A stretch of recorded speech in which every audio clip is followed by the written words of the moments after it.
Michael always found late-night drives soothing, a way to clear his mind from the stresses of daily life. This particular drive down Route 66 was supposed to be no different. The highway stretched out before him, a seemingly endless ribbon of asphalt bordered by thick forests and open fields. His dashboard clock blinked 12:01 a.m., and the pale light of the moon illuminated the road in an eerie glow. The landscape around him was sparse, a sea of shadows broken only by the occasional rustle of the trees as the wind swept through their branches. With a sigh, he reached for the radio, seeking some background noise to accompany the rhythmic hum of the engine. Static filled the speakers. He twisted the dial, searching for a signal, but found nothing but bursts of static and occasional garbled fragments of sound. Frustrated, he turned the radio off, leaving him alone with the quiet of the night and the distant drone of the tires against the road. The drive was uneventful for the first hour. The road wound through stretches of dense woods, the trees casting long shadows across the asphalt. Occasionally, he'd pass an old road sign or a mile marker, all covered in rust and nearly obscured by overgrown weeds. Despite the familiarity of the route, something felt off. The air inside the car grew colder, creeping through the vents in unnatural waves. A shiver ran down his spine, and he reached to adjust the heat, but the chill persisted, settling into the pit of his stomach. He glanced at the rearview mirror instinctively, half expecting to see something in the back seat. Nothing, just darkness. Hours passed, and the road remained eerily the same. The trees on either side seemed to close in, their branches stretching out like skeletal hands reaching across the sky.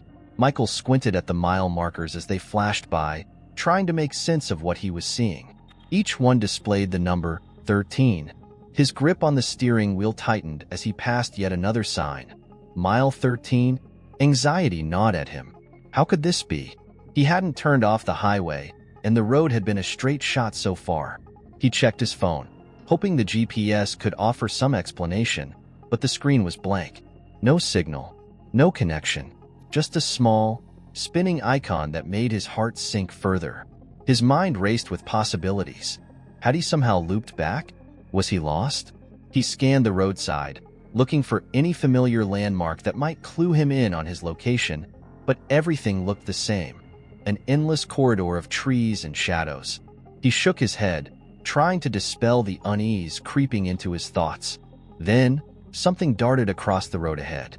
It moved so quickly that he barely registered it, a dark shape flickering at the edge of his vision. His heart skipped a beat, and he slammed on the brakes, the car screeching to a halt. For a moment, all he could hear was the pounding of his own heart. The road ahead was empty, the beam of his headlights cutting through the darkness without revealing anything out of the ordinary. Swallowing hard, he took a deep breath and checked the rearview mirror. His eyes widened. There, in the back seat, he saw a shadow. Just a fleeting glimpse before it vanished into the darkness, leaving only an empty seat staring back at him. He spun around, his pulse racing, but found nothing. The car was empty, yet the unease lingered, thickening the air around him. It was as if the shadows themselves were watching, waiting for the next moment to strike. Michael pushed forward, his heart still hammering in his chest. He had to keep driving. He had to get off this road. But the further he went, the more disoriented he became. The road twisted and turned in ways that defied logic, winding through patches of fog that appeared out of nowhere. The trees along the roadside seemed to move, their twisted trunks casting ominous shapes in the glow of his headlights. The highway began to feel alive, its asphalt stretching out endlessly before him.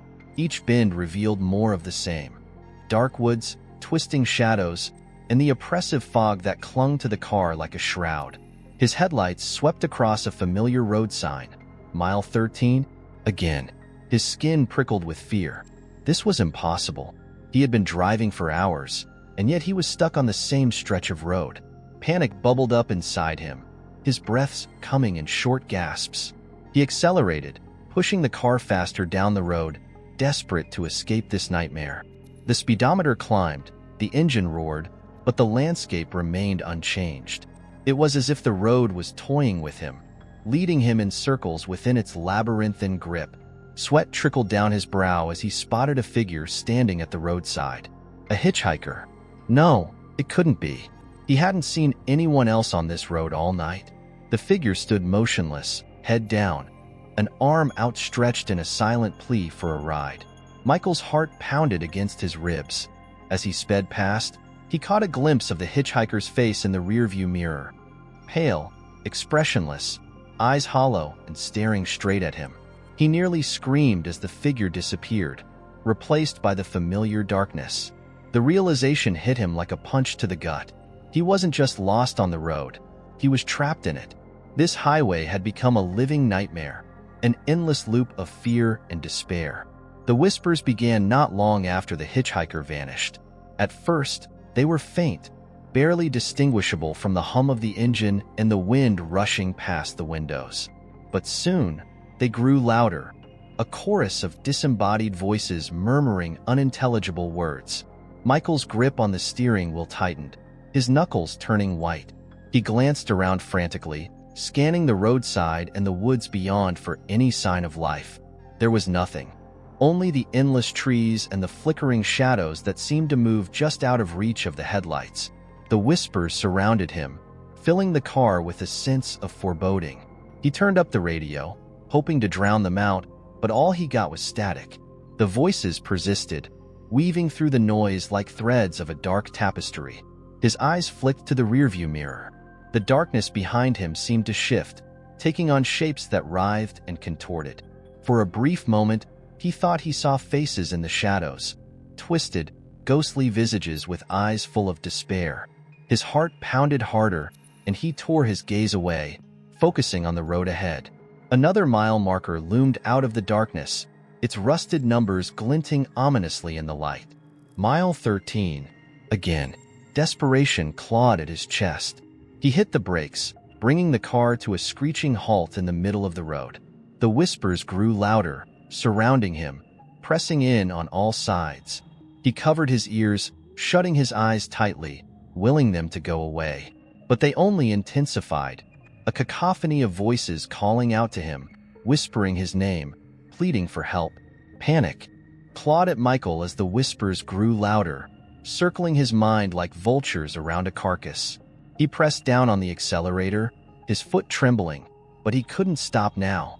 The road stretched ahead, twisting and winding into the darkness. His headlights struggled to pierce through the thickening fog that clung to the asphalt like a ghostly veil.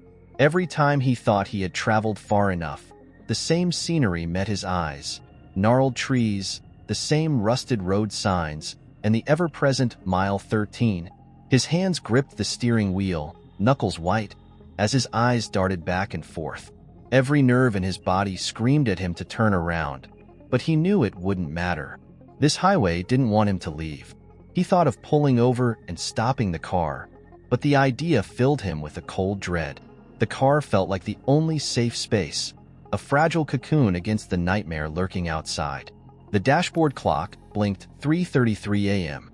His heart sank. How had hours slipped by without his noticing? It felt like time had lost all meaning here. The road had swallowed him into its twisted realm, and with each passing mile, reality seemed to stretch thinner. Just as he contemplated his next move, his headlights illuminated a shape on the road ahead. A figure stood in the middle of the road, shrouded in fog, unmoving. Michael's heart pounded against his chest as he slowed the car, eyes locked on the dark silhouette. His breath hitched. It looked like the hitchhiker he had seen earlier, but this time, there was something different. The figure was facing him, its head tilted at an unnatural angle, eyes hollow and glowing faintly in the darkness. His instinct screamed at him to swerve, to avoid whatever it was. But as he jerked the wheel to the right, the car skidded, tires screeching against the asphalt. For a split second, everything seemed to move in slow motion.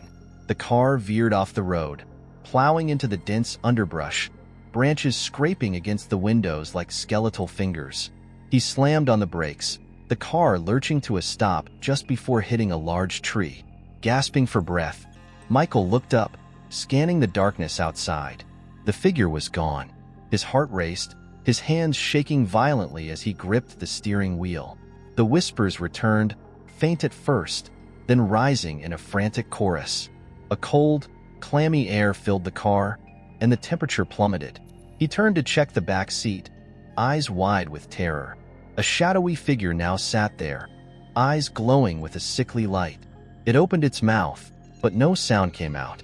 Instead, the whispers in his head grew louder, drilling into his mind, overwhelming his senses. With a strangled cry, he jerked forward, slamming his foot on the gas pedal. The car lurched back onto the road, leaving the apparition behind, but the memory of its hollow gaze lingered in his mind. Terror surged through him as he sped down the highway, the road twisting and warping before his eyes. The car's headlights flickered, casting elongated shadows that seemed to move of their own accord. The forest on either side grew denser, branches reaching out like arms to grab at the vehicle. The air became heavy with the scent of damp earth and decay, and the fog thickened, swirling like the tendrils of a ghostly apparition. He needed to find a way out. This highway wasn't just a road. It was a trap, an endless loop feeding on his fear. The whispers in his head changed, morphing into cries and moans, voices pleading for release.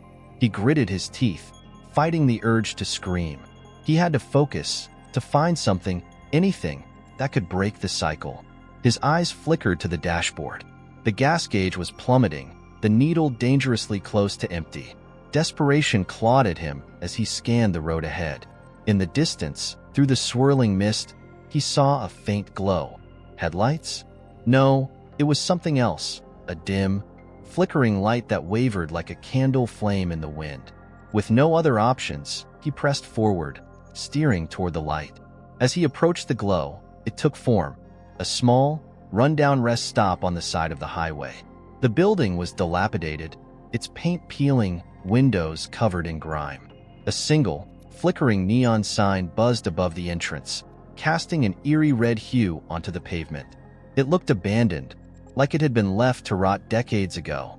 Despite every rational thought screaming at him to keep driving, something urged him to stop. He pulled into the parking lot, the car's engine sputtering as it came to a halt. The whispers quieted, replaced by a tense silence that pressed in on him from all sides. Heart hammering, he turned off the ignition and gripped the door handle, hesitating. This place felt wrong, but he knew he had to explore. Maybe there was a clue here, some answer to the highway's twisted grip on him. Pushing the door open, he stepped out, the cold air biting at his skin. The world outside the car was eerily still. As he approached the entrance, the door creaked open on its own, revealing a dark interior. He swallowed hard, taking a cautious step inside. Dust coated the floor, and rows of empty shelves lined the walls. An old counter stood at the far end, and behind it, a mirror reflected the dim light. He froze as he saw movement in the mirror. It wasn't his reflection. It was someone else's. A gaunt, pale face stared back at him, eyes wide and hollow, lips moving silently as if trying to speak. The whispers flooded his mind again, and he staggered back, colliding with a shelf. He had to get out. Turning, he bolted for the door, bursting outside into the cold air. Back in the car, Michael slammed the door shut and locked it, his hands trembling. The rest stop flickered behind him, the neon sign buzzing erratically. As he started the engine, a sense of dread washed over him. This highway was alive, a prison for lost souls, and now it wanted him. The whispers rose again, but this time, they formed words he could understand. You can't escape, unless you face us. Face them? He gripped the steering wheel, a mixture of fear and determination boiling within him. He had to confront whatever haunted this highway if he ever wanted to break free. With a deep breath, he turned the car back onto the road, driving slowly toward the darkness that loomed ahead. He drove for what felt like hours, every nerve on edge, until the headlights illuminated a familiar scene. The hitchhiker stood in the middle of the road, hand outstretched, eyes hollow. Michael's heart raced, but he knew what he had to do. He slowed the car, pulling over to the side of the road. Taking a deep breath, he opened the door and stepped out, facing the apparition. The air around him grew icy, the fog swirling as the figure approached. "Why are you here?" Michael forced out, his voice trembling. The hitchhiker stopped a few feet away, staring at him with an expression of sorrow. "We're lost," it whispered. "Trapped, until someone faces the truth." The truth. The realization hit Michael like a bolt of lightning. This highway was a manifestation of fear, regret, and the souls who had failed to confront their pasts. It fed on those who tried to escape it rather than facing what haunted them. Michael closed his eyes, taking a deep, shuddering breath. "I'm not running anymore," he murmured, more to himself than to the figure. "I'm facing you." When he opened his eyes, the hitchhiker was gone. The fog began to lift, and the shadows around the road dissipated, retreating into the forest. The whispers quieted, replaced by the soft rustling of leaves in the morning breeze. He glanced at the horizon, where the first light of dawn was breaking, casting a warm glow over the road. Relief flooded his senses, and for the first time in hours, he felt a sense of peace. The endless loop was broken. Back in the car, he started the engine and drove forward, feeling the weight of the road's curse lifting from his shoulders. The mile markers began to change, counting down instead of repeating. The air inside the car grew warmer, and the static on the radio faded to reveal the soft strains of music. He smiled, tears of relief welling in his eyes. As he drove into the dawn, leaving the haunted highway behind, he couldn't help but glance in the rearview mirror one last time. The road stretched out, empty and silent, bathed in the light of the rising sun. He had escaped, but he knew the highway would remain, waiting for the next lost soul who dared to face its darkness. If this story of the haunted highway left you gripping the edge of your seat, make sure to hit subscribe for more eerie tales like this one. Don't forget to click the notification bell to stay updated with our next chilling adventure. Have you ever driven on a call to action, continued highway that felt wrong? Share your experience in the comments. We'd love to hear about your own paranormal encounters. And if you enjoyed this story, give it a thumbs up to let us know. Remember, some roads are better left